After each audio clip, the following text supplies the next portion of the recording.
Thank you for listening to the BjjBrick Podcast.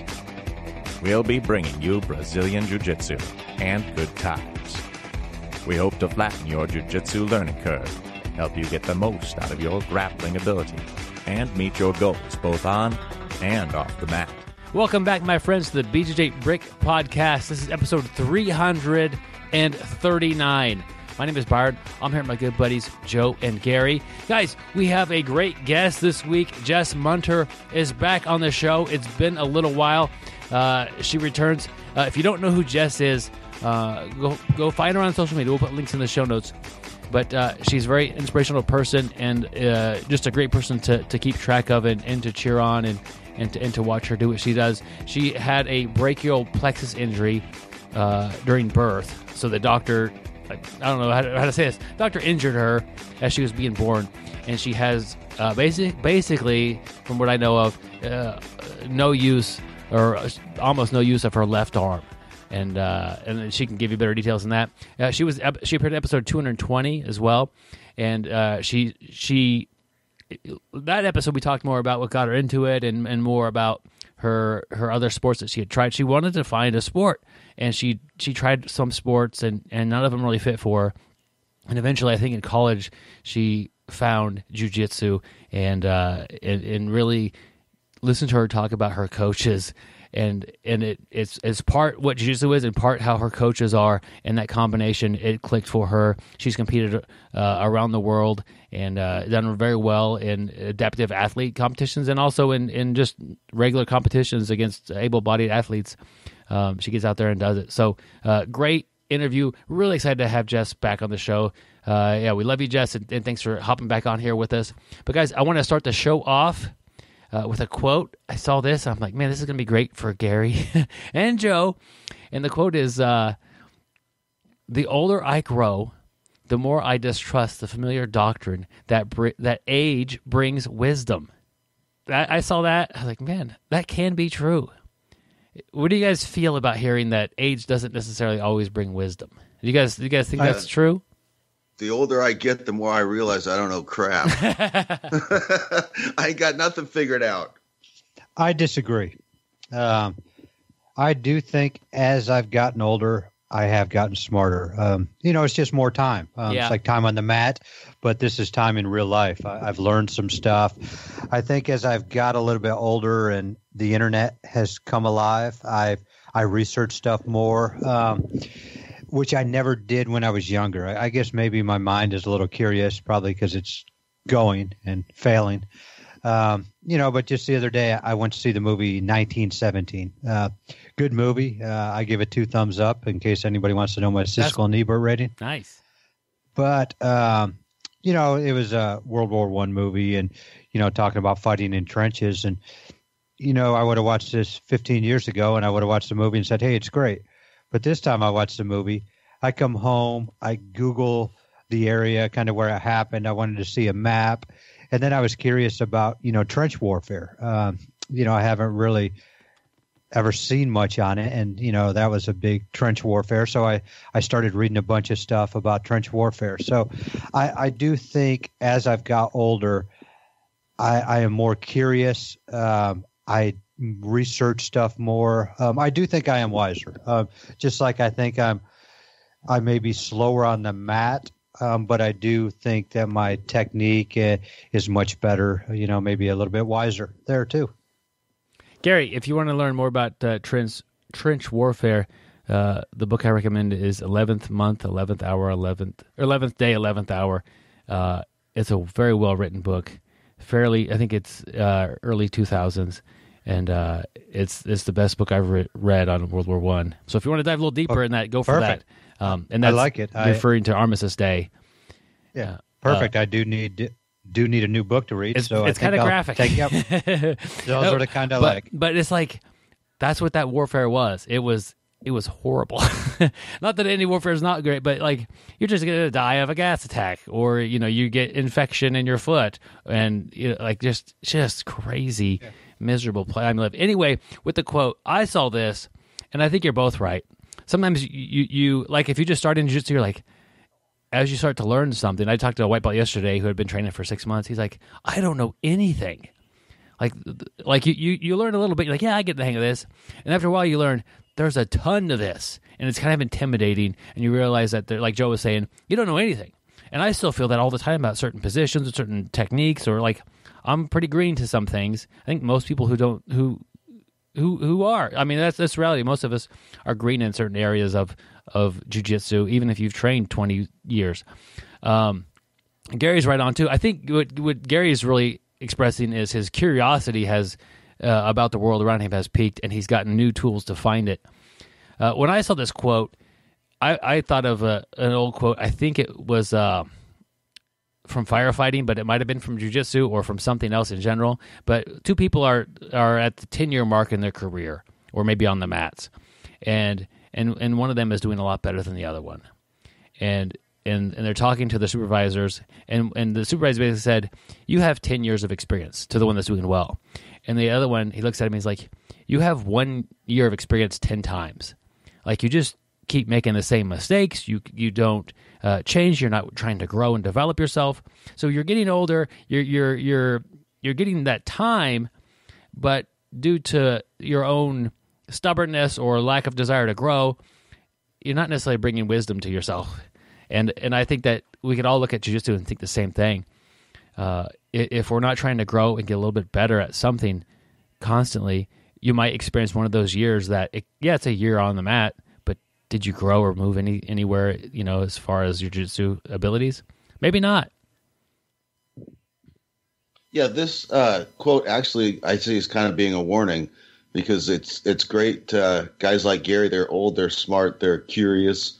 But you can't take it for granted necessarily that everybody that's been on the mats for 10 or 12 years has put in the same work. I like that, Byron, what you said about having 10 years of experience versus 1 year of experience 10 times. So I think that's kind of the warning here, is not to automatically associate age or time on the mat with wisdom.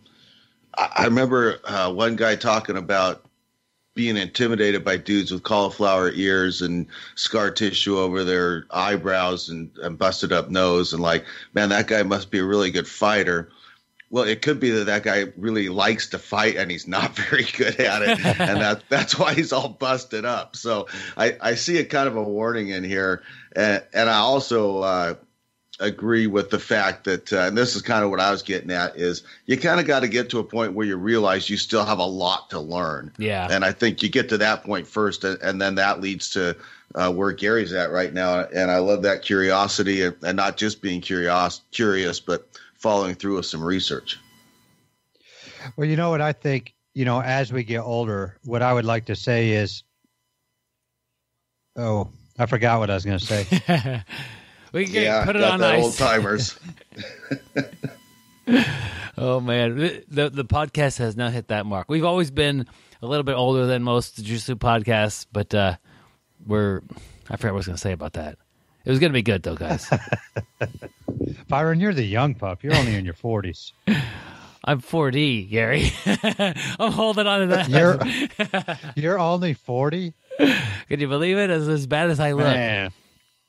Man, I'd love to get back to 40 before we had cars. Well, that reminds me, getting back to before we had cars, Gary, with the invention of cars, we needed a way to sell cars, and people needed to buy them. People often get loans to buy the cars, and you get a guy who's a loan officer and part-time repo guy, and that would have been Gary back in his 40s. Maybe 30s. Maybe 30s. 40s, yeah. Yeah, but hey, I got an off-the-mat lesson about a repo, and I know we talked about this a couple weeks ago. I was going to try to bring some repo lessons that I learned in. So this one, I wasn't actually going to repo, but I was going to go make some contact with a debtor and find out what was going on, not returning phone calls. And actually, this was not my loan. This was a lady that I worked with who, and I would never let the ladies go out and knock on people's doors. Safety reasons. I thought, maybe me with my guard pulling technique, I would be a little bit safer than the average female. So she tells me, and I don't remember the date, but let's say it's a Monday. She tells me, hey, this guy, he's not paying. I can't get a hold of him. We need to make contact with him and find out what's going on. So she prints out his address, and I tell her I'm going out on, let's say, Thursday. I was going to go knock on some doors. So she gives it to me on Monday, and I say I'm going to... Nah, not that way, Byron. Sorry. Yeah. So she writes down the address for me and the debtor's name for me to go check it out on Thursday or on Wednesday. So Wednesday rolls around, and I've got a pile of names and addresses I'm going to go check out, and hers, I put first on the list. I drive to a not-so-great section of town, pull up out front, and go knock on the door.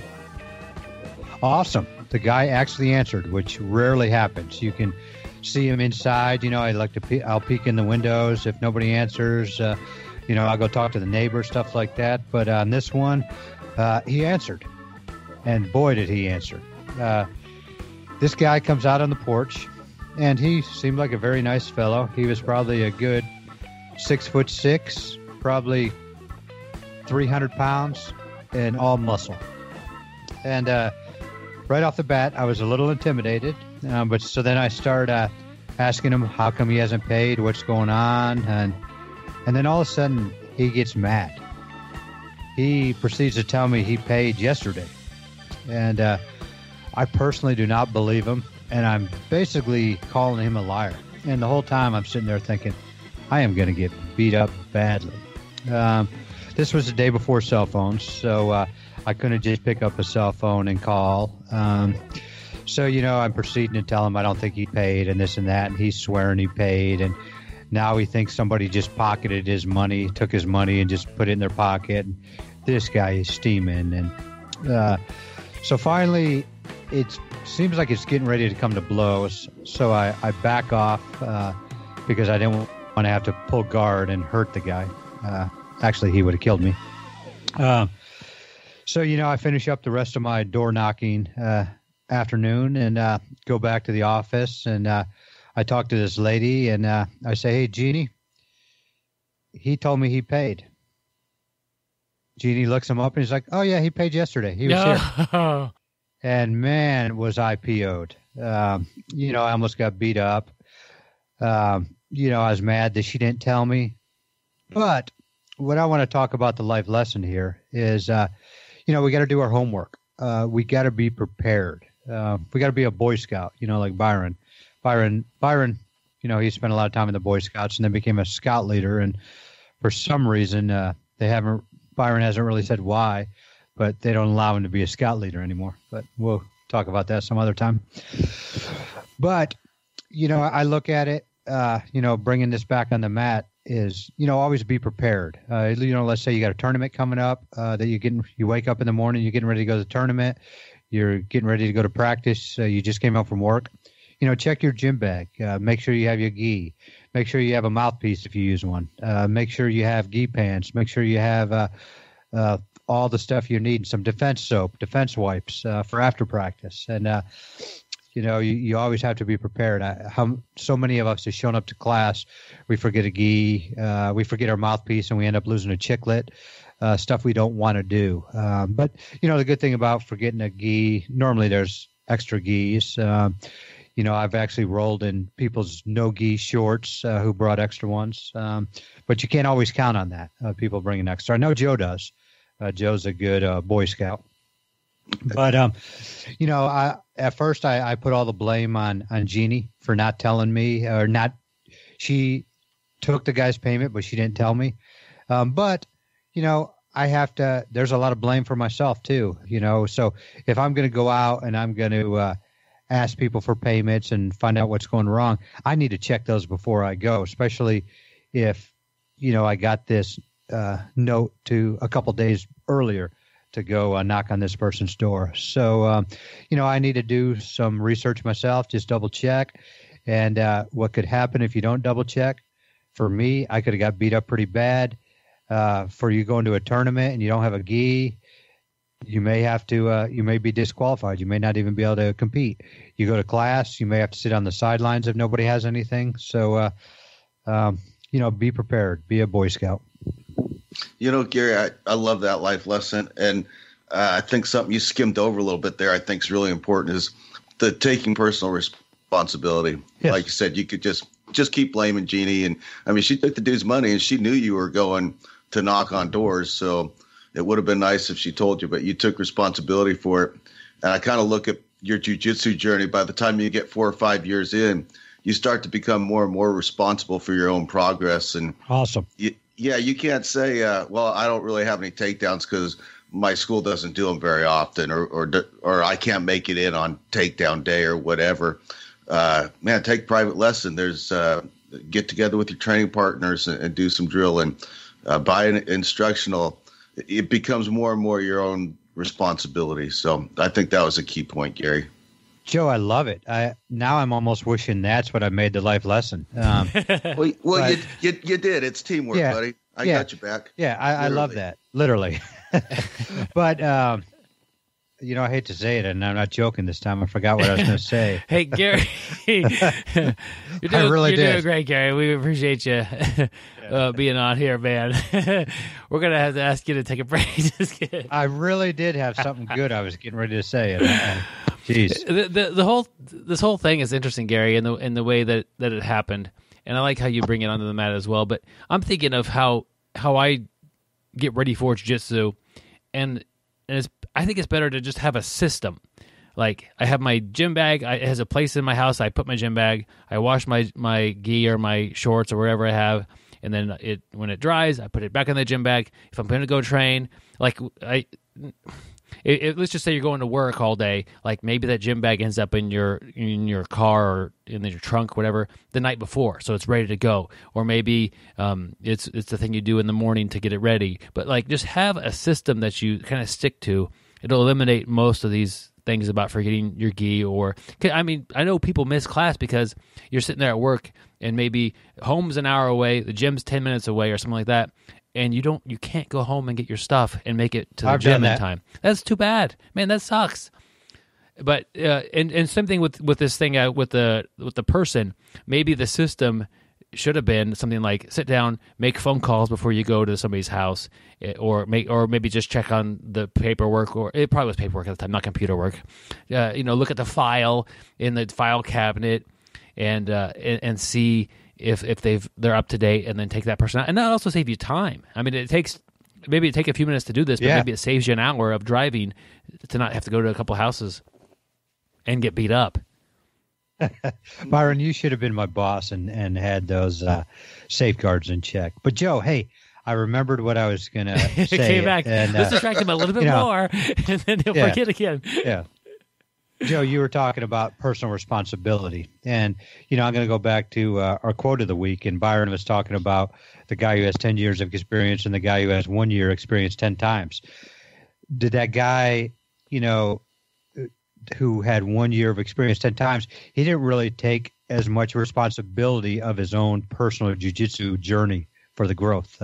He just probably went through the motions, and that's why he's there. He wasn't curious. He wasn't, as Joe said, just because my school starts from their knees and doesn't do takedowns doesn't mean I can't learn takedowns. Joe made a good point. I can do, buy some DVDs and learn. I can watch some YouTube videos and learn. I can go to another school and cross-train. So, that person who has the 10 years experience took personal responsibility, and the other person, in my opinion, did not.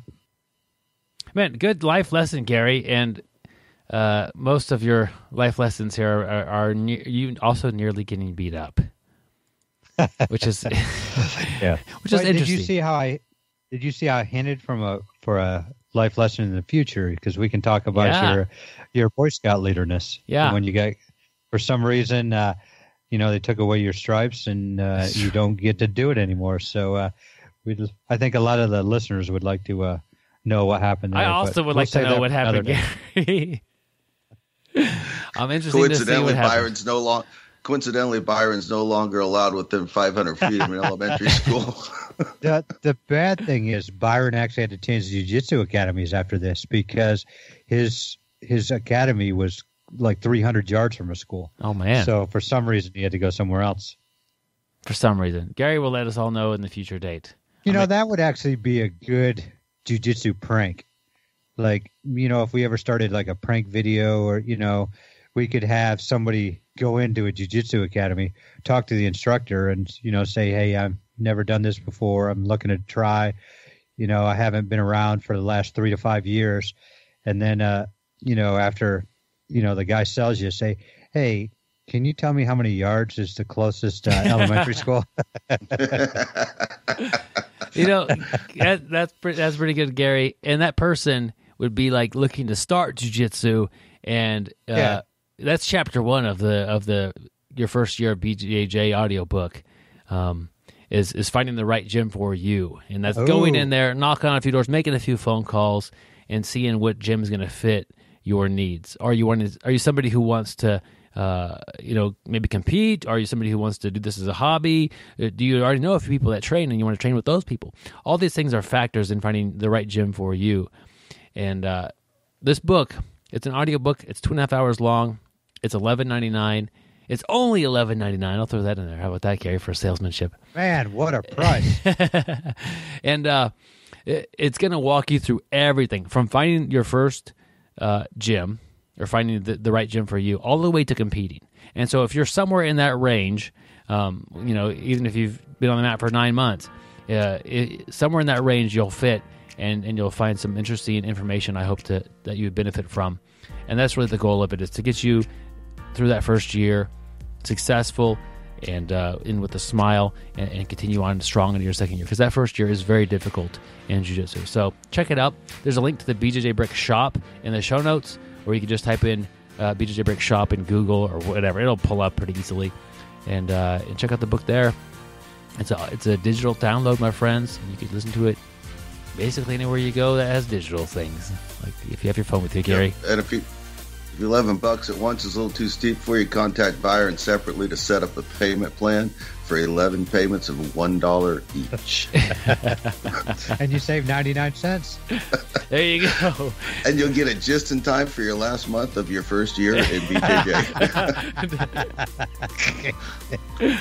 Yeah, you point out an immediate flaw with that plan, but yes, that would happen.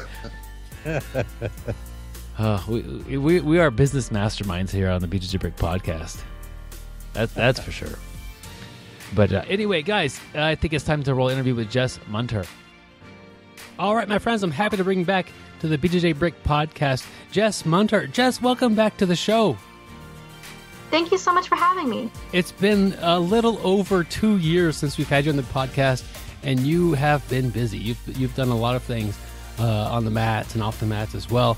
But let's just say somebody hadn't heard the episode that you were on previous. Can you just kind of introduce yourself to the audience for me, please? Of course. My name is Jessica Munter. I am 22 years old. I am a brand new purple belt through Bellingham BJJ here in Bellingham, Washington. I'm going to school full-time at Western Washington University studying psychology, hopefully to go into counseling. What got you into training? I got into training for self-defense. I wanted to learn how to protect myself, and so one day I saw there was a jiu-jitsu seminar going on at the community college I was going, or there's a self-defense seminar going on at the community college I was going to, and I signed up, and long story short, after that day, they invited me to go to jiu-jitsu the next day, and I went, and I was stuck ever since. You can listen to the first podcast that we did for that story. Yeah, the story is well on there, but really you felt like you were, the coaches made you very welcome, and you really, for some reason or another, you really keyed into jiu-jitsu and you picked it up rather well. Yes, I did. Why do you think that's the case? I don't know. I mean, my family has a history of martial arts. You know, my uncle does Brazilian Jiu-Jitsu and Judo. I have another uncle that does cage fighting. My sister does boxing. It's kind of in the family. It's in the family to do some sort of martial arts. I just never thought I would be able to do a martial art because of my disability. I should have done that in my introduction. I have Erb's palsy. Resulting from a brachial plexus injury, meaning my left arm basically has paralysis. I can't use it. But I just thought that I was never able to do anything. And then when I found out that I was doing jiu-jitsu at this self-defense seminar, I started to realize, wow, maybe I can do this. And so when I was invited back, and I found out that I can modify and adapt different techniques to do the same outcome, it was really rewarding. And so it just made me feel good. And so I kept going back. Yeah. And you talk about your injury that basically happened at birth, correct? Yes. When I was being born, the doctor delivering me pulled my head out too far to the right-hand side, breaking 3 of the 4 brachial nerves that go under your clavicle bone. And so I did a nerve transplant, and they got some of the nerves working so I can lift my arm and so that it can grow a little bit. But other than that, I have no movement in my wrist or my fingers or in my arm. So could you tell us a little bit about maybe your grappling style, and maybe start with you as a white belt trying to figure things out? What was maybe one of your first techniques that you really liked or gravitated towards, and then maybe something that you really enjoy doing when you were kind of that white belt to blue belt range and developing your own jiu-jitsu? Yeah, for sure. So when I was a white belt, I was really scrambling to catch up to the rest of the team that I was with. I started out at Imperial Jiu in Ephrata, Washington. That's in Eastern Washington. But one move that I really liked as a white belt was the triangle choke. And I actually still really love the triangle choke to this day. I love that there's so many different variations that you can do from the triangle position. But when I was a white belt, that was the first thing that really stuck to me, doing a defensive guard pull straight into the triangle choke. That just blew my head out of the water when I was a white belt. And I'm like, yes, I have a thing that I can do from standing up straight into the submission. And so I just drilled it over and over and over again until the triangle choke eventually became my thing. And I think it's still my thing to this day. So if you pull this from standing, where are you grabbing? Are you grabbing their wrist or their collar? What's the preferred grip on that? I'm grabbing the same side sleeve. Okay. And so same side sleeve, and that same foot goes on the hip, and then the opposite foot swings wide. And so while you hit the floor, you can kind of pendulum yourself to thrust your opposite foot to the back of the head and clamp in the triangle. Cool. And I know the answer to this, but I'll ask, have you competed much? I have. I've competed a lot. Tell us a little bit about your competition experiences, or maybe a couple of highlights. Of course. Well, I competed in Abu Dhabi for the Abu Dhabi World Pro twice since our last interview. And then I've competed for the SJJIF Para Jiu-Jitsu World Championships, as well as a couple of local tournaments and a couple of IBJJF Opens. Wow. Do you have a favorite tournament experience, or maybe a favorite match that you have had? Yeah, my favorite would have to be the Abu Dhabi experience, highlighting the first trip that I went to. The first trip I went to was it was a couple of months after our first interview. It was in April of 2018. It was just a lot of fun. I mean, experiencing the culture of the Middle East, and as well as competing on a huge stage with all the other athletes. It was breathtaking. Never had that feeling. So, that sounds like a really cool thing to experience. Fairly early on in your jiu-jitsu as well. Mm-hmm. Yeah, I mean, I was just a blue belt when I went to Abu Dhabi for the first time, and the second time, and now I'll be a purple belt going back in April. Goodness. Goodness. Do you typically competed against other blue belts, or do they mix up divisions a little bit? They do mix up divisions a little bit, especially in para tournaments. So, like, when I was competing in the SJJIF Para Jiu-Jitsu tournament, there weren't any other colored belts. And so, there was other colored belts, but she was a black belt, so I had to fight a black belt. And that was very intimidating, very scary. But I competed, and I actually won, so... Cool. How did that go? It went really well. Sounds like it. Yeah, it went really well. So, because there weren't any other women registered, they had to pull in an able-bodied competitor. And so I had the choice of choosing between 130 pounds purple belt or 110 pound black belt. And I thought I would test my luck with the 110 black belt. She had to meet my disability by tying her left arm into her gi and fighting me with that. And I told her that I wanted a real fight. I wanted her to go for the gold. And, we battled, and it was, and I got very lucky. I won on points. But why do you say it's lucky? Because she was very good. She swept me once, and I quickly got up to reestablish my guard pass. And I was pressuring into her. She turtled, and I took the back, and I won by 4 points. Cool. That sounds like an amazing match, and good work there. Thank you. You've had an amazing journey so far in jiu-jitsu. I'd like to hear about some of your coaches behind you and how they're helping you. Yeah, so I've got 3 coaches. Back home, like I'm in college, so I kind of like have this weird situation where I have 2 gyms that I train at. But my back home gym, Imperial Jits, that's Luis Alvarez. He's started me from the very beginning at the self-defense seminar in 2015. And then here at Bellingham BJJ, I have Jeff Shaw and David Porter. They're excellent, wonderful gentlemen. I love them so much. They help me out like immensely, not even just at the gym, but outside of the gym too. They help me out with just life stuff. But Jeff Shaw had a private lesson with me this morning. I had a private lesson with Jeff Shaw this morning. We just worked takedowns and ankle locks. And it was just a whole bunch of other stuff. But it was just a great hour. And I'm so thankful that they take the time out of their busy days to dedicate to me so I can have the proper training that I need. And they are wonderful. That's cool. You say that they help you off the mats. Is there anything in particular that they do? Yeah, I have a lot of self-doubt in my technique game, in my jiu-jitsu game, in my life game. And so it's like I'm able to confide in them kind of as like little therapists.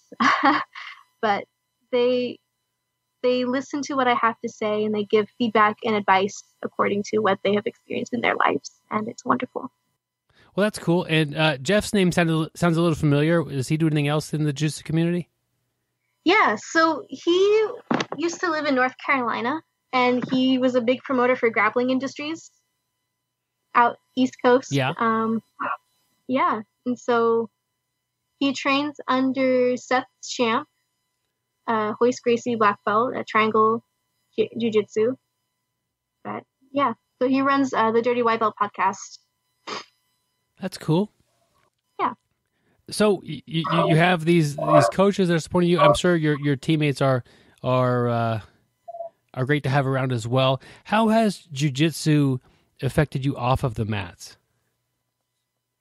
Honestly, it has affected me a lot. And allow me to elaborate on a lot. It has feeded into my mentality and my mental strength. Like, going to school, there's going to be a lot of challenges. Like, I have to submit this paper on time. I have to finish this final exam on a certain point, or you have to study for this final exam. And it's really hard, and it gets to you. But nothing's going to be harder than escaping from your coach's knee on belly. So I really like to thank Jiu-Jitsu for giving me this mental strength to battle any challenge that comes my way. Yeah. So you mentioned that earlier. You're a full-time student, and you're training and traveling and doing all these things to compete. Sounds like you have a lot to balance. Yeah, it's really hard to balance it all. And actually, this last spring in May, after I came back from Abu Dhabi my second time, it was just so hard to balance everything that it all came crumbling down. And what do you mean by that? And what were the things that caused that, you think? I had a hospitalization in May because I am bipolar type 1. And after I came back from Abu Dhabi, I was trying to get caught back up with schoolwork. I was trying to figure out my mental health and why I was acting so strange, and I was acting manic. And I can explain what manic is later. but I was acting very manic and very depressed at the same time. And it was very confusing. And when I say it all came crumbling down was I basically had a mental breakdown. You know, it was hard to process everything. It was hard to turn in my assignments. It was just physically so hard, and I couldn't go to jiu-jitsu. Like, I just felt like a failure in everything because everything just got so much harder all at once. And my balancing scales got tipped off so far that it came off the hinge, you know? Okay. I hear what you're saying there. And you said, could you explain a little bit more about manic? Yeah. So when you're manic, let's look at an imaginary chart where there's a middle ground, a high ground, and a low ground. Manic is the high ground, and usually when you're in that state, you're very euphoric. You believe that you're on top of the world. You might experience psychosis, which I did, and psychosis means that you have hallucinations, and I was having auditory and visual hallucinations when I was manic, and I was also feeling that I had all this productivity, that basically I could do anything and seize anything, but I was also seeing and hearing things because of it. And so depressive episodes are on the low bar, and bipolar kind of goes in between this high and the low, never really stopping in the middle. And a healthy brain would coast in the middle, having occasional dips into the low side. Does that make sense? Yeah, I think so. I think you explained that very well. And it just sounds like either you're on top of the world or you're depressed, and there's really no in between there. Mm-hmm. And so I was experiencing mixed episodes, which is when you're experiencing both of those at the same time. And it's hard to explain what that really is because it's so confusing, and it's like you should not be experiencing both at the same time, yet you are. Is it like I feel great about, I don't know, my jiu-jitsu and then awful about how school is going, or is it just, I don't really understand how both would work. Is it something, is it like categories, or is it just you feel good and bad at the same time? It's just like you feel good and bad at the same time, as simply put. Okay, just as a just talking to everybody else that's here, if somebody's feeling this, what should they do?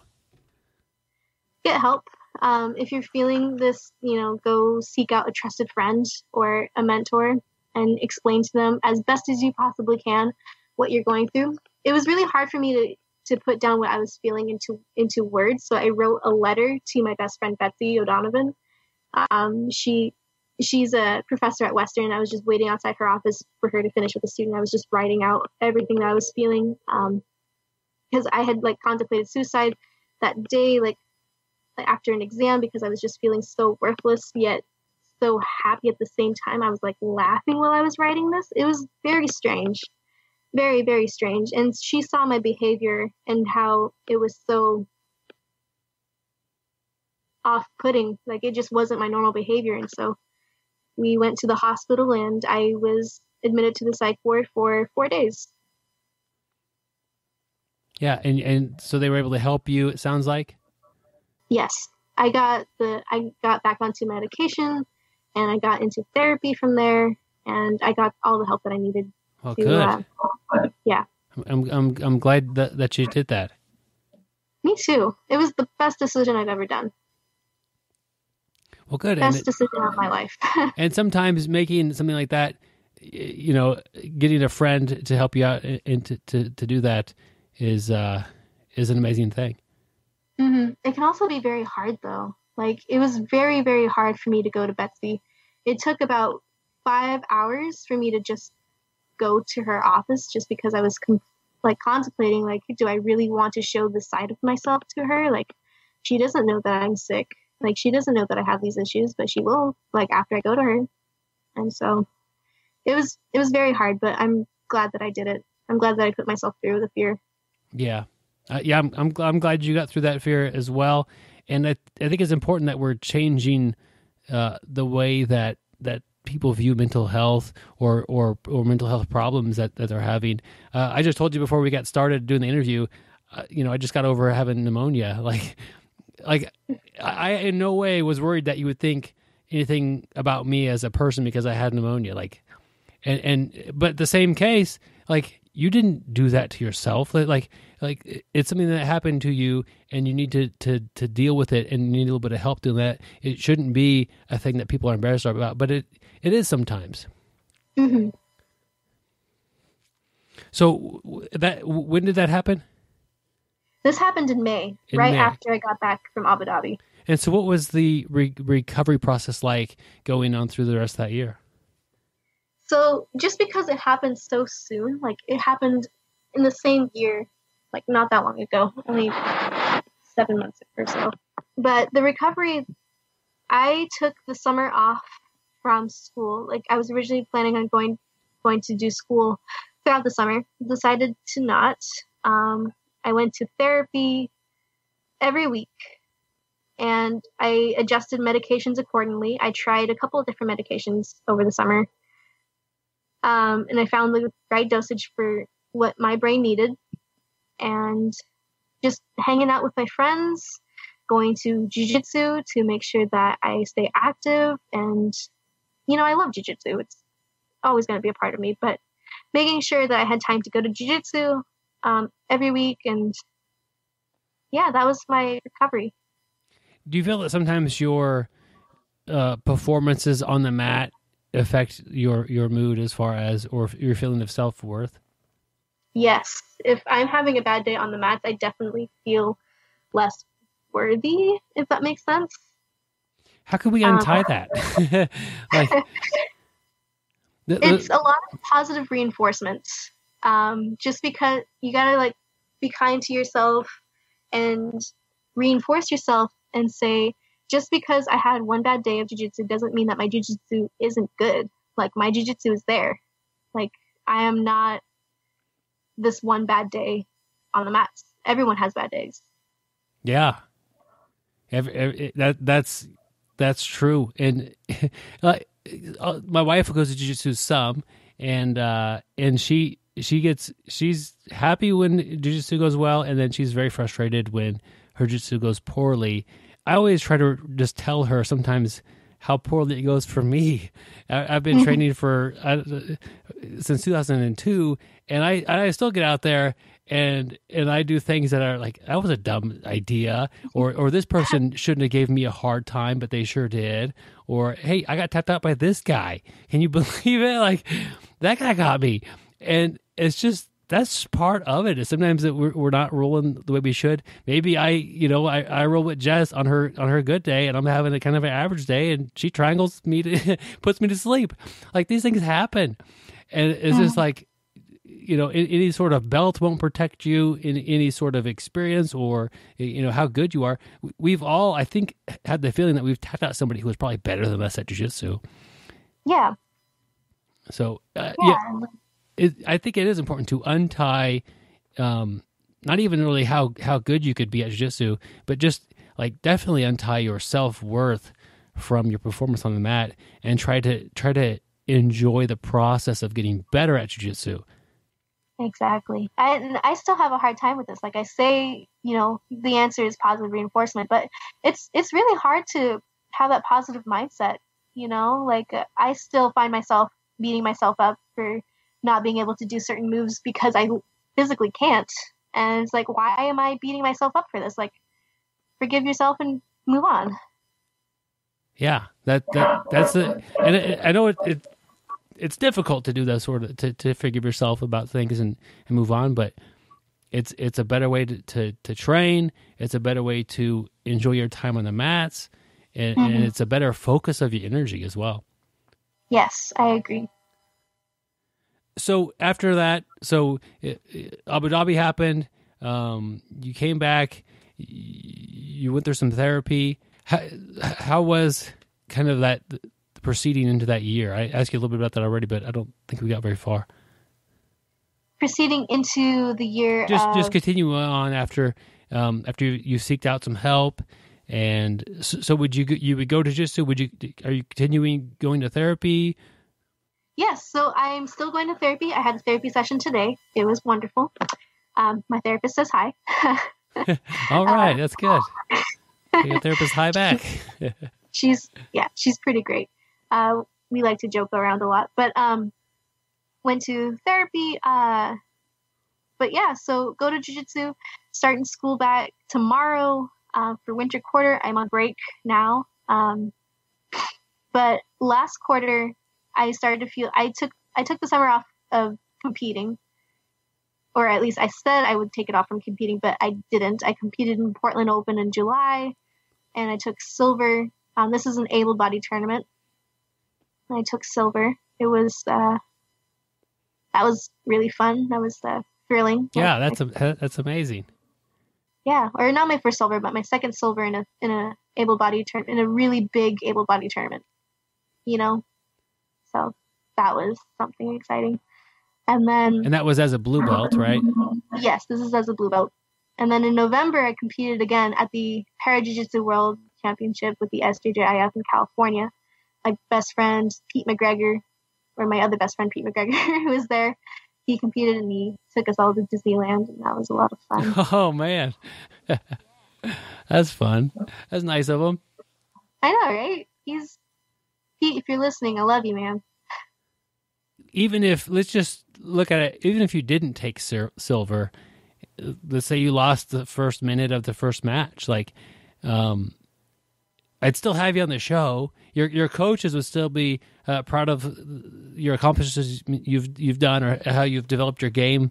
You know, it's odd, but and I feel the same thing with other teammates. Like, I'm rooting for you. I still feel the same about you whether you win or you lose. Like, let us be fans, but us being fans won't change whether you win or lose. Does that make sense? Yeah, it does. So I don't know. I feel I'm never disappointed in a teammate or somebody I'm coaching if they don't perform well, or if they do perform well and still lose. Like, that's just part of it. Is like, man, I wish they would have won, but I'm still proud of what they've become and the experiences that they're getting out of jiu-jitsu. Mm-hmm. And anytime you feel like you're not getting like you're disappointed in your jiu-jitsu, just compare yourself to last year, and I bet there's significant changes. Oh yes. So how does your therapist view jiu-jitsu? She loves it. She encourages me to keep going back to it. She realizes how important it is to me. Yeah. And in my recovery, and just it's a part of my life now. Like, I spent the past 5 years doing jiu-jitsu. It's kind of cool for me to realize that. Yeah, that's and it's a thing that most people can't do. Not because they can't do it, because most people mentally can't handle jiu-jitsu. It's a very difficult thing to get on the mats and to experience what we're experiencing. It's a physically tough sport, mentally tough sport, and most people can't handle that. And you're out there doing that. I gotta think that it's hard, but it's good for you. And if your therapist is good, that's awesome. Yeah. So, any chances of bringing your therapist into the mats or meeting your coaches? I'm trying. Trust me, I'm trying. That's cool. So you said you have other family that does martial arts. Do you ever get to train with them? Yeah, it's kind of funny. My uncle and I will, whenever we get together, we roll in the living room floor. Like for Christmas, we were all having dinner, and then my uncle sits down on the floor, and he's like, "You ready, hon?" I'm like, "Oh yes, I am." I try to make it a habit to wear a sports bra every holiday. Just in case. You got to fight the uncle. Yep. Oh, that's awesome. And how long has he been training? He's been training since he's been training judo for, let's see, I want to say 20 years. Wow. And then jiu-jitsu for like 10 years. I could be wrong on those numbers. I'm just guesstimating. A significant amount of time. Mm-hmm. Because he's been training judo since his early 20s, and he's now 50. So I'm just kind of like guesstimating at that time. Cool. And then my little cousin Miko just graduated from combatives in the Marine Corps. So we wrestle a little bit as well on holidays. That's fun. I kind of wish I had that at my Christmas. So, looking forward in the future, what are you thinking about doing on the mats, off the mats this coming year?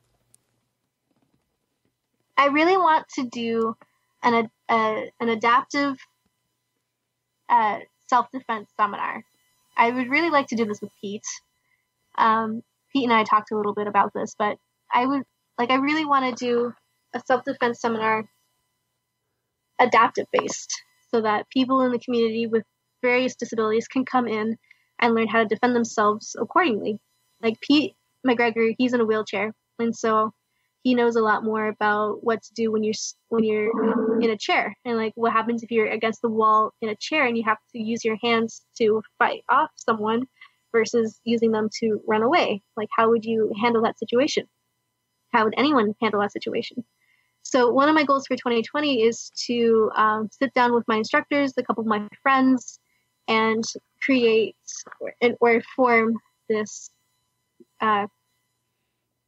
reports for a self-defense seminar. Oh, cool. So that's what I really want to do, as well as maybe go back to Abu Dhabi. I say maybe just because I'm diving deeper into my major and the classes are getting harder, and it's getting harder to skip out of town for a week to compete. So, what is your major? Psychology. Okay. Mm-hmm. So it sounds like you're going to teach a self-defense seminar. Like, I don't know what would prevent that from happening. Basically, the only thing that I need to do is get my coaches involved with it, because I'm just a purple belt. I shouldn't be teaching it alone. I want to include my jiu-jitsu friends who are wheelchair users to get the most benefit out of the seminar.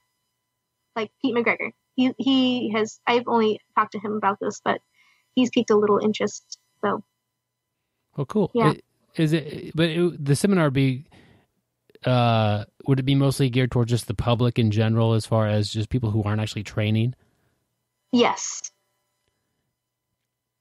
Well, that'd be awesome. And you say I'm just a purple belt, but you have a lot of experience and a lot of knowledge to share. And it may not feel like that, but start talking jiu-jitsu with somebody who doesn't know jiu-jitsu, and it's pretty obvious that, like, yeah, you could teach someone jiu-jitsu for who knows how. My first instructor was a purple belt, and he was a purple belt for years, and I learned a ton of jiu-jitsu through him.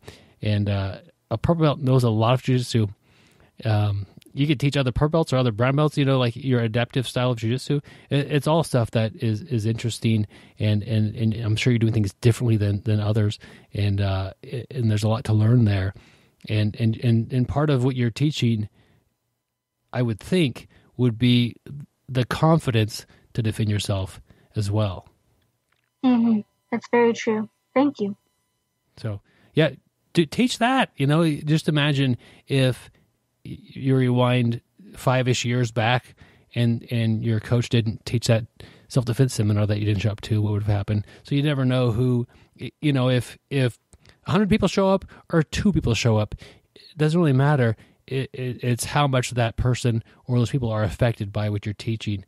And I would venture to say, if you were the only person that showed up to that seminar when you were back in school and you took that self-defense seminar, it was still worth it because of what you've turned your jiu-jitsu into. Right. Thank you. So do that. That's a goal that you could definitely accomplish, and you could tremendously help somebody. So that's awesome. Awesome. Thank you. You're a new purple belt. That's congratulations. I'm a new purple belt. Thank you. And I could, it sounds like after going to a able-bodied tournament and doing very well at the blue belt division, I'm not surprised that it didn't take long to get a purple belt tied around your waist. Well, thank you very much. How's it feel? Oh man, it feels very intimidating, very scary. There's like the target on my back just grew much bigger. Did it? I think that's something that we all feel. And I remember feeling that even as a black belt, like, oh, now people want to tap out a black belt. But I don't really feel that on the mats. I don't really get that. I think that's something that we put on ourselves, that even as, you know, you're training, and you said it before, with your friends, like that target isn't even there. Like your training partners and your friends want to get better at jiu-jitsu, and they also want you to get better at jiu-jitsu. I don't think there's a target on anyone's back in the training room. Now maybe in a tournament where there's blue belts and purple belts mixed up, it might be a little more exciting for that blue belt to catch a purple belt. Sure. Much like you beat that black belt. That's an amazing feeling that you had. And even that shines, you know, like, hey, maybe you're not a blue belt back then. Yeah, so that's true. I think it's a normal feeling, and I know the listeners feel that as well. You know, like, hey, I got a target now. And my wife got a second stripe on her belt. She's like, I feel like I have too many stripes. No, you don't. You're white belt with a couple stripes. Just keep training. You know, it's fine. Everybody feels it at different levels, but I think that you're in a very healthy training environment, and if you feel like that, I think it's just something that it's a normal feeling, but I don't think it's a real thing. You know what I'm saying? Yeah, I get you. So, well, congratulations on your new purple belt, and you should wear it with pride and accept your coach's vision of what they see in you as a new purple belt, and that they're probably dead on accurate because they know jiu-jitsu very well. So, thank you. Well, cool. I've had a blast catching back up with you. I feel for you in some of your tough times, but you've done some amazing things, and you do have some cool things coming in the future. Anything else you want to chat about, or you want to tell the audience? Stay in school, kids. School does great things. How much more school do you have? I have about a year and 2 quarters left. Then what do you want to do? Well, so that will be done with my bachelor's degree. Okay. After I get my bachelor's, I plan on getting my certificates done to be a high school guidance counselor for a little while, and then do my grad school while I'm working in that field, and then after I get my master's done, go into behavioral health.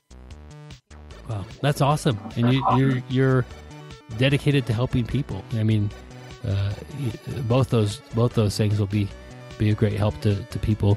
And I appreciate you hopping back on here with me and sharing some more of your story. Where's a good place to go if someone wants to follow you on social media?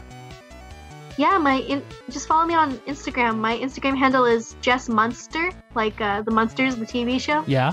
_BJJ. Cool. And I'll put a link to that in the show notes. You can follow you there and keep up with your adventures. And Jess, thank you so much for hopping on here with me. Thank you so much for having me. Man, I really enjoyed having Jess back on the podcast and getting to talk with her. She's got her road has taken her many places, on the mats and off the mats, and I'm thankful she shared her story and even some of her struggles, and I think that we all feel some of these struggles sometimes to different degrees, and having somebody talk about that is an important thing. So probably not an easy thing to talk about, in front of an audience, but I'm grateful she showed up on the show and was able to share her story with us. So thank you, Jess, and you're welcome back anytime, my friend. If you think this is an interview that a friend would like to hear, just tell him. Tell a friend. That's the best way the show can grow, and we do appreciate growth when it happens. So just word of mouth or sharing it digitally with a friend. The BjjBrick Podcast. It might be a good thing to share. Not all things are good to share, Gary. True. Sometimes you gotta make phone calls. Bart, yeah. Well, you have shared ringworm with me numerous times. You did have ringworm recently, didn't you? I did. No, I haven't had it in a long time, Gary. Well, you're going to get it. See what Gary doesn't I'm a say. Sharon type of guy. Gary will stay off the mat, but he's over there rubbing his ring worm on all my items. He's going through my gym bag, rubbing it on this extra rash guard I have. He rubs it on my belt, anything. Gary's he's looking to share things. I'm a nice guy. Yeah, you're a nice guy, just like, well, I forgot what I was going to say about that. Boy, I think we're all running into this, but Byron a little earlier in life. It happens, I guess. We do have a article from a website. Man, we need to look at this website all the time. High Percentage Martial Arts. It's a really fun website, and it's a cool way to look at jiu-jitsu. And, of course, I give you caution with any of this stuff because martial arts is an individual sport. It's a team sport, individual, whatever, but you're in charge of your own development. So if some numbers on here don't line up with what you're doing, that's okay to get to do what you're doing. But they might help decide what you should work on in the future, or maybe be aware of that the community is doing. And this article, there'll be a link in the show notes, of course. I feel like we could, at some point in time, we could stop saying that.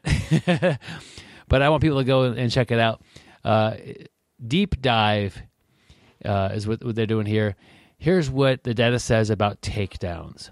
And specifically, they viewed 100 white belt matches and looked for takedowns. And they found some interesting things. I was a little surprised on a few things. But, guys, what was your overall impression of the article? Well, it wasn't my first impression, but we talked about it a little bit before the show. And am I wrong, or is he kind of saying that given that jiu-jitsu is a ground sport, that it's ridiculous that we're not learning good takedowns sooner? Is that kind of what he's getting at? It seems like a thing, yeah. I think that's it. Like, we go in and we start learning all these ground techniques before we have reliable ways to get the fight to the ground. I think that might be sort of an underlying message here, and it's probably a pretty good message. Yeah. And if you look at some of his other data, we reviewed an article a while back, and you'll just have to go find it on this website, about white belt matches and what causes victories.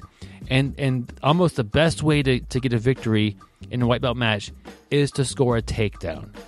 Now, we talked about that when I had him on the show. We talked about that, and it might just be the better grappler gets the takedown, and so of course they're going to win. It might be the top position so dominant, and the submission attacks from these white belts fail at a very high rate. So just by getting the takedown, getting those 2 points off the bat, the submissions from the white belt's guard were pretty low, and in a guard pass is devastating at that level, or at really any level. But so if you're able to score a takedown, which is, looking at this, pretty difficult, it's a great indicator of how the match is going to go. And I love the bar graph he has. He has one of the bar graphs where each bar has two colors represented in it. And there's orange and blue. Orange is like leg trip, and then orange is it would be successful takedowns at this particular takedown, and then blue is the failed takedowns. And you look at all these, and some of them have a very high failure rate, and some of them are a little bit closer to even. That's a nice way to look at that as a visual way to say what takedowns are being effective, what takedowns are not working at all at that white belt level. What's a body fold? I was going to ask that same question, Joe. Is that when you stuff somebody else's takedown and turn it into one? I don't know I guess we could Google it.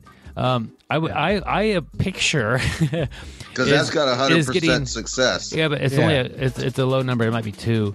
But I would picture double underhooks. Successful. I don't care if it's 2 out of 2. I'll take it.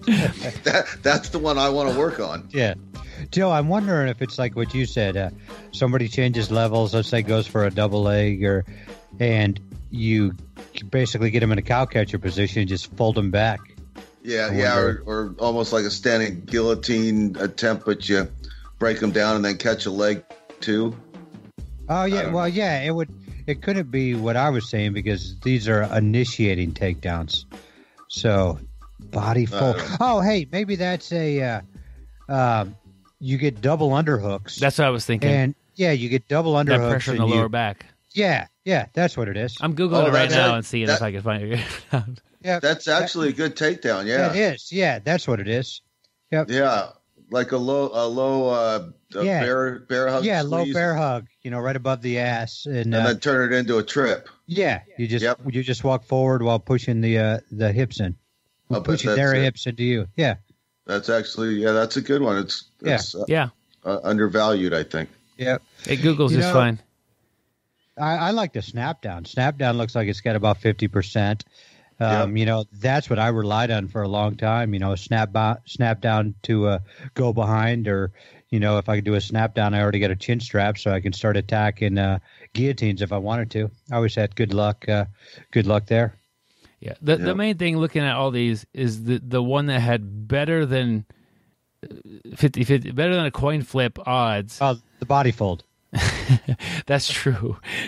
Although it's probably too low of numbers. Sacrifice throw did pretty well as well.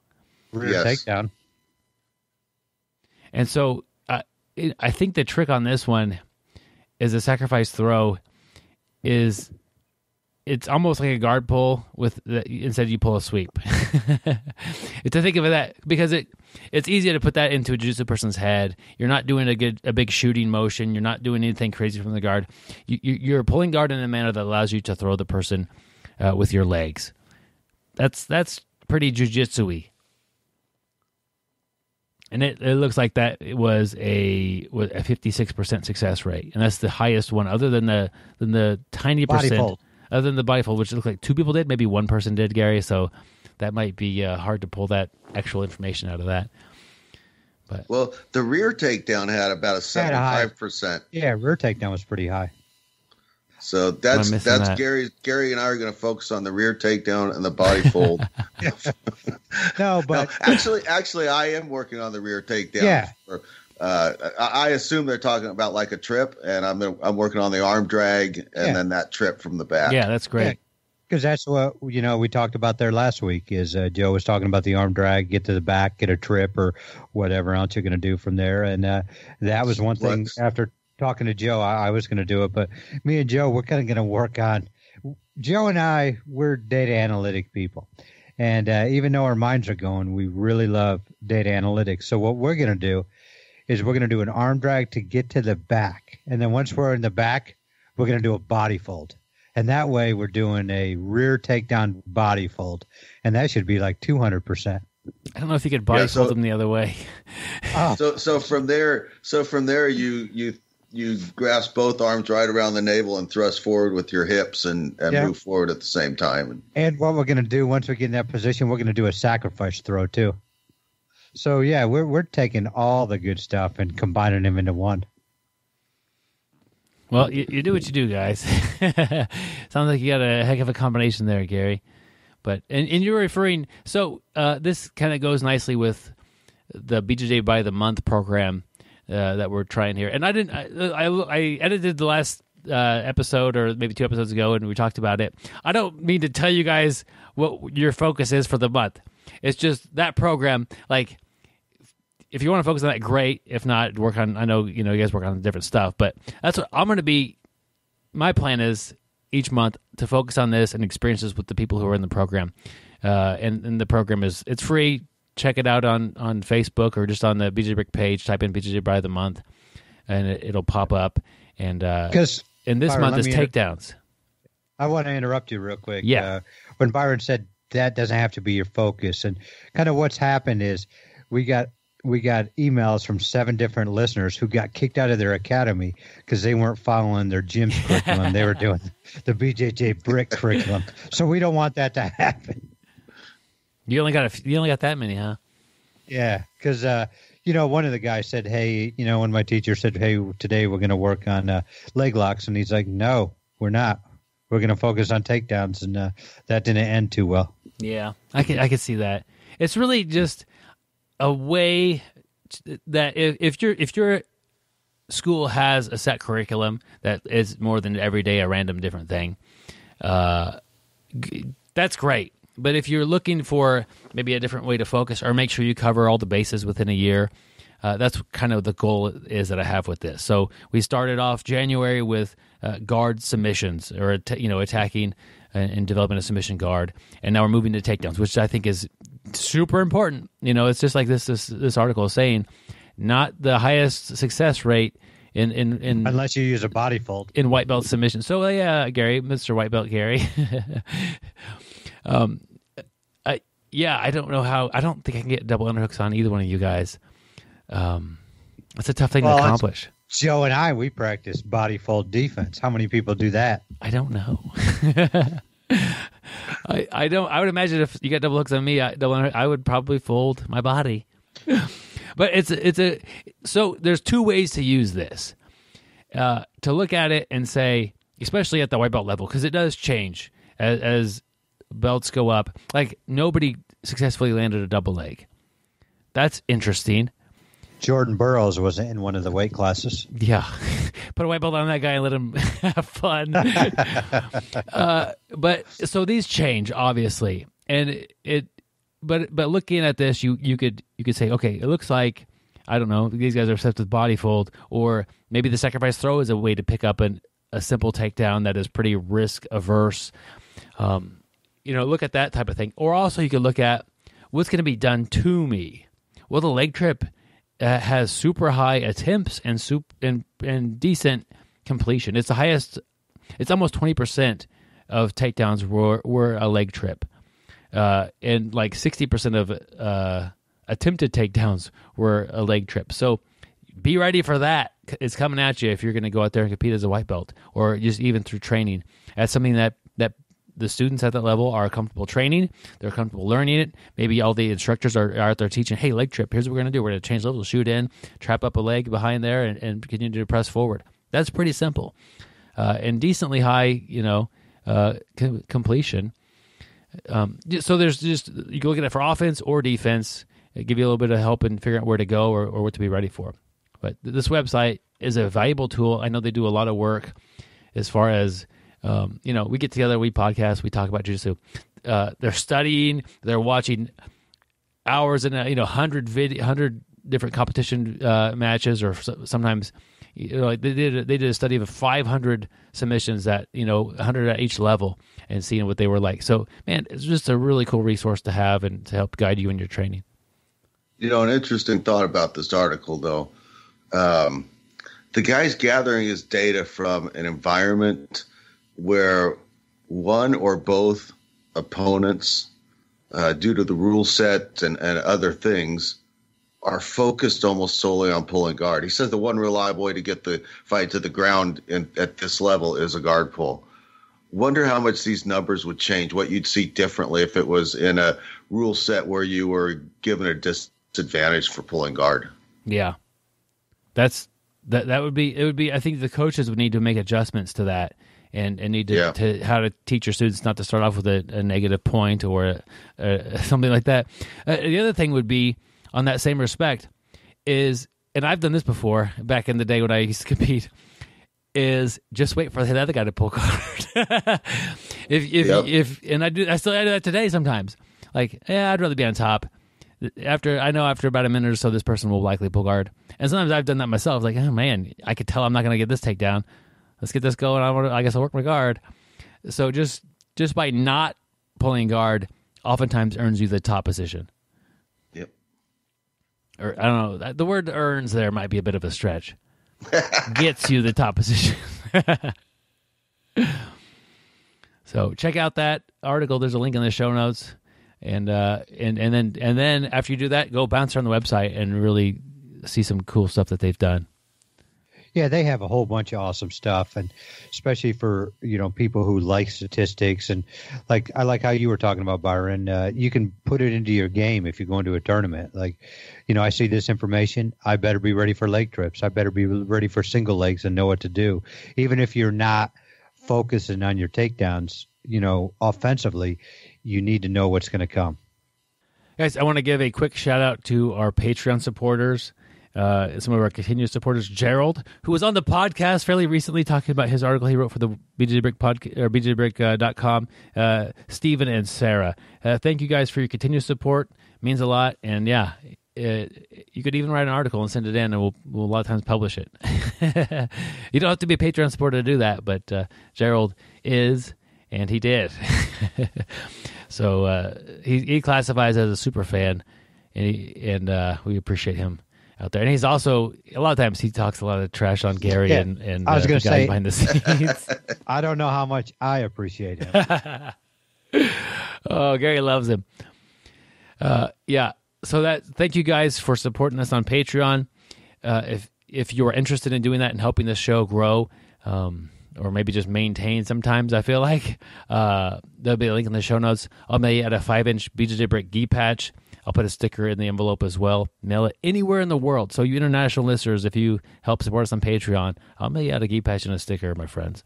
And you're also welcome to join the private BjjBrick Facebook group, where you'll see Gerald talking some trash on Gary sometimes, and all three of us at times, but luckily Gary gets the bulk of it. I think he focuses more. Yeah, he focuses more to me. The bad thing is, Gary, easy target. You know, it's just fun to shoot at that easy target sometimes. What, did you say something? And he forgets about it too, which is really Gary. nice. I'm excited for March 7th. Byron, what is March 7th? I'm going to Joe's academy in Lake Jackson, Texas, south of Houston, and we're doing kind of a camp. My instructor, Jake Fox, is coming with, and he's going to show, basically do a leg drag seminar, and I'm basically going to do a back take / attack seminar, and they should go well together. And so leg drags that he's going to be showing you, good guard pass, basically any guard that you confront. That's what I really love leg drags. Pick a guard, and I'll leg drag it, or I have a way to try to leg drag it depending on how good they are. But almost any guard is you could approach that from a leg drag point of view and do that. So that's really nice to have kind of this multi-tool to guard passing. It doesn't just work on one type of guard. And then with the leg drag, you get the person turning away from you. And if you're patient and you do it right, you don't just pass the guard, you get a back take out of that thing. And that is awesome. It takes a little bit of discipline, a little bit of patience, a little bit of timing, but to expose the back and to take the back off a leg drag, man, that just makes my day when that happens. And it happens a lot with the leg drags because it's really that position it was designed for. So if you're on the back, Jake teaches you how to get there. So that's the first seminar, guard passing via leg drags. And of course, Jake adds tons of pressure. From there, I'm going to teach a back system and a couple other ways to take the back, and maybe refresh some of the leg drag stuff he shows because it's very valuable. And ways to control your opponent, put them into a super vulnerable position where attacks are pretty easy, and that's what we're looking to do. And when I developed this seminar, so this is a seminar. There's two kinds of seminars I think of. Somebody comes to town and they just say, "What do you guys want to learn?" And they just teach whatever, or they just teach a few different moves, or maybe 20 different moves, or something. This is something that I have practiced. That I've made a outline for, made a curriculum, organized it in a way that I hope is the best to learn it. Like it's a design class. I've taught it at the last BjjBrick camp. I've taught it in small groups in pieces to practice teaching it, and I'm really happy with it. It's the overall message that I give with this, and you don't have to go to the seminar to get this message, obviously, is that you should always be looking to get to a stronger position. And with jiu-jitsu, I think a lot of times, and I know a lot of times for myself, I've just wanted to just look for that submission. And so, hey, I'm doing a triangle on Gary from my guard, right? I should be looking to finish the triangle, of course, But if Gary lays down and I get top position on this, I should take that, improve my position. And if Gary's, trying to escape this thing, he actually gives me like a reverse triangle, and I'm behind him in the triangle choke.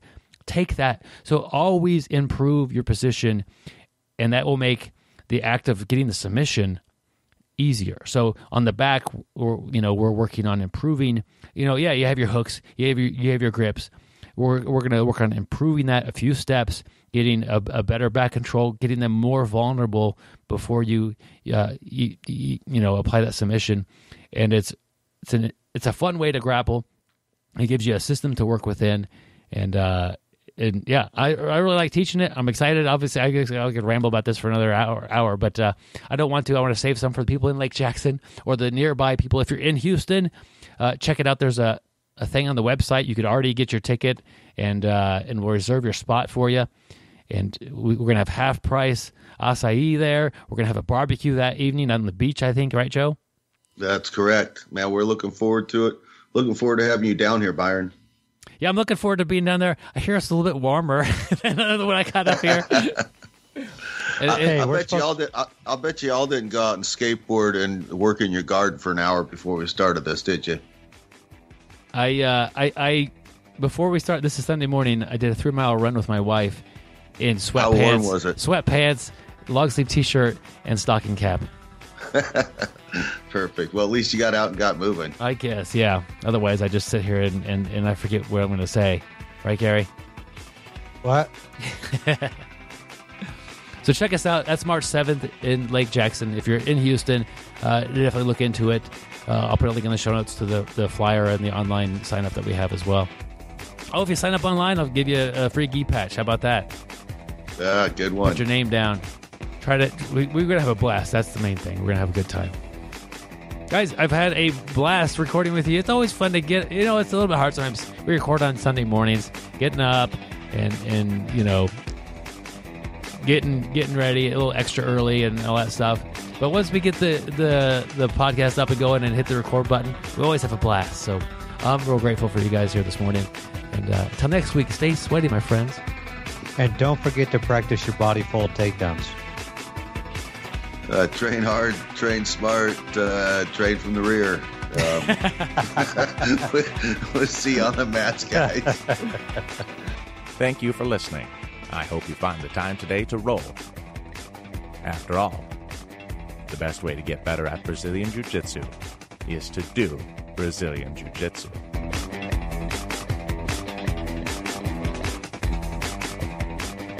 But, I hate to say it, and I'm not joking this time. I forgot what I was going to say. Hey, Gary.